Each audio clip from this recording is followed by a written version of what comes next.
slow, steady growth, it's a fundamental metamorphosis, driven by pure existential necessity. It gives it so much emotional weight, doesn't it? Her power isn't some easy gift. It feels like a weapon she had to forge herself, out of scorn and survival. And the sources, they make sure we don't forget the history. We're reminded she survived this absolute gauntlet, battles and betrayals. Right, those past experiences, the context for the empires, all serve as the foundation. It proves she's resilient, she can adapt, really severe threats, definitely battle-hardened, yes. But, this is crucial, the sources make it crystal clear that Onyx Storm is That phrasing, fiercer than anything, that's a critical signal, isn't it? It means her past survival skills, her current power level, even her existing alliances, they're not enough anymore for this crisis. Her environment, the danger, it's amplified so much that it demands an equivalent, almost terrifying amplification of her own deity, and maybe her willingness to embrace destruction. And that intensity, that pressure, it leads us straight to the key metaphor the narrative uses for her transformation. Once fragile, mocked for her weakness, she now becomes the storm. It completely shifts her identity. She's not just using power anymore, she is the power. Okay, let's unpack that metaphor, the storm, because it's not just a cool-sounding phrase, is it? A storm is, well, it's uncontrollable, it's massive, and maybe most importantly, it's impartial, it's destructive. It's levels of forests, it's houses, whatever, it's indiscriminate. And the narrative explicitly warns that storms are not all about destruction. That feels like a dark storm. It suggests her newfound power comes with this heavy built-in destructive consequence, regardless of what she intends. Exactly. The duality is that's what she's strong. It's that strength is intrinsic. It raises this really alarming possibility that she might end up unintentionally, or maybe the only path to victory requires a kind of scorched approach. Or compromise she never bring to a battle. She might have to shatter the very thing she loves just to save it. That's the ultimate ethical tightrope for a hero character, isn't it? She has to wield what amounts to a weapon of mass destruction, but somehow ensure the collateral damage doesn't completely undermine the reason she's fighting in the first place. If she truly becomes the storm, she risks losing the Violet that people love, that they trusted. This ties directly back, as you'd expect, to the climax, to the prophecy. We have to link her transformation to her destiny. As becoming the storm, the only way she could meet the demands of this prophecy of darkness. If the prophecy itself is defined by darkness, by destruction, then Violet becoming the defining destructive force, the storm, it starts to feel almost inevitable, fated, maybe, perhaps even required. Her power and the prophecy seem tragically intertwined. It suggests she doesn't just use the power she needs to survive. She becomes the destructive force fate requires to clear the slate, regardless of whether that slate is people she cares deeply about. That journey from the mocked girl to the potentially devastating storm, that's the engine driving all the tension, isn't it? It's the price she pays for surviving systemic betrayal.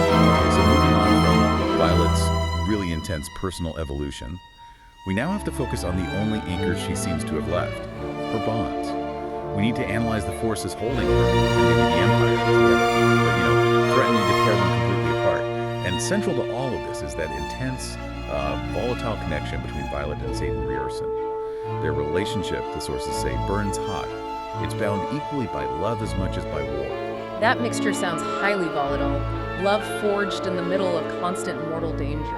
It tends to be absolute, right? Unbreakable, maybe? But it also carries all the political risks, all the strategic danger of war itself. It becomes a bond of necessity just as much as profound emotion, which makes it a prime target for every opposing force, outside and inside. And let's consider Xaden's description for a moment. Dark, dangerous. That immediately flags him, doesn't it? He's the classic archetype. The morally gray warrior. Immensely powerful, yes. But his inherent darkness, it comes from his history, his rebellion, or just the necessary pragmatism of war adds layers of complexity. The relationship is just inherently dramatic because you have this force of intense caution, of shadow, bound by this deep love to the protagonist, who herself is becoming the symbol of burgeoning, potentially destructive power. And the major stress test on their bond, again, it doesn't seem to come from external enemies. It comes from those internal political pressures we were talking about. We're told their relationship is tested by politics, duty, and the heady weight of secrets he cannot always share. This is such a critical point. if we connect Xaden's secrets back to Navarre's internal political breakdown, well, a very compromised, very dangerous picture starts to emerge. Think about it. In a kingdom that's defined by institutional deceit, secrets are basically the currency of collapse. So Xaden is put in this impossible position. Is he keeping secrets to protect Violet, for painful truths, or maybe political danger? Or is he, by holding back vital information, actually contributing, even inadvertently, to the instability, to the paranoia that's tearing the kingdom apart? It fundamentally turns their intense love into a political liability, doesn't it? Violet's own loyalty has already been completely undermined by the systemic lies from her leaders.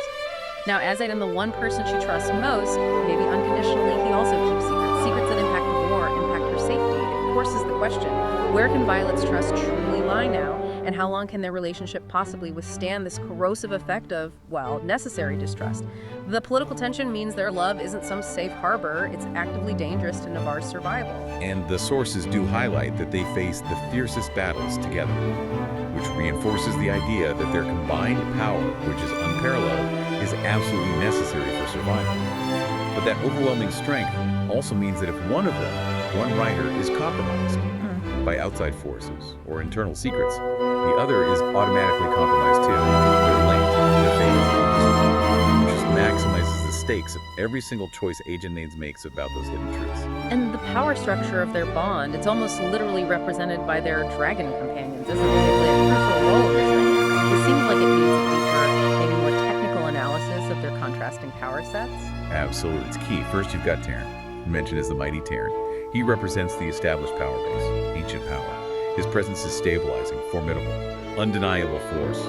He's the anchor for Violet's strength, really. Represents the historical, reliable side of dragon power. He's the weight of tradition, you could say. But then the narrative introduces this critical tension with Navarre, mentioned as the young heroic. The presence of a growing dragon, one whose magic is still developing, whose abilities are still being discovered.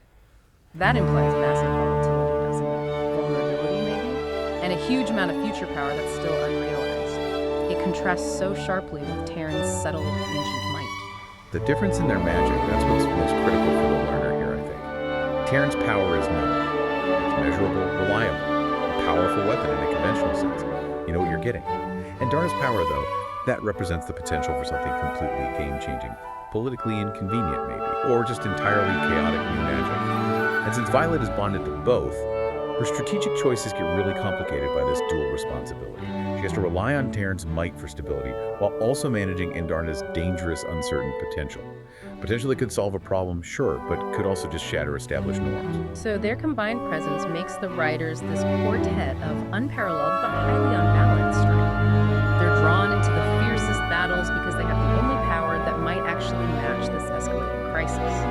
But their effectiveness relies entirely on the strength of the trust between the riders. A trust that, as we've established, is actively being